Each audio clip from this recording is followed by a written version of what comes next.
The word household is a really interesting word, isn't it? Because it's one that's become much more part of our vocabulary over the last few months. And it's one which I think is really helpful.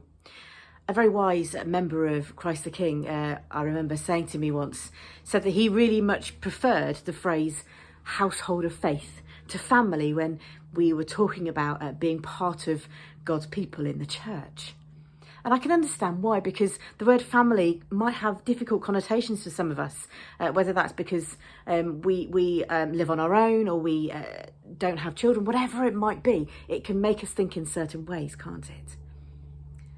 This verse in Ephesians, or these two verses in Ephesians, are part of a bigger passage from Paul writing to the Ephesian Christians, some of whom were Jewish, with Jewish background, some were from a Gentile background, but all of them knew Jesus, all of them were Christians.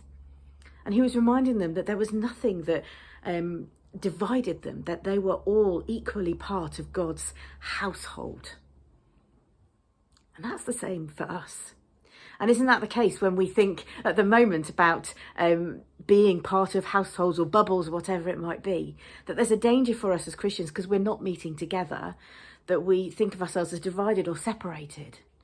Yet wherever we are part of God's household, the household of faith, if you like. No divisions, nothing separating us. And I want to encourage you to hold on to that today. The rest of this verse also reminds us that the foundation of God's household is Jesus. Jesus holds us all together. Hold on to that today. Maybe ask God to put in your mind someone from God's household of faith that might need an encouragement or a conversation. But hold on to it for yourself as well. With Jesus at its cornerstone as the foundation, we are part of the household of faith, God's household. Bless you.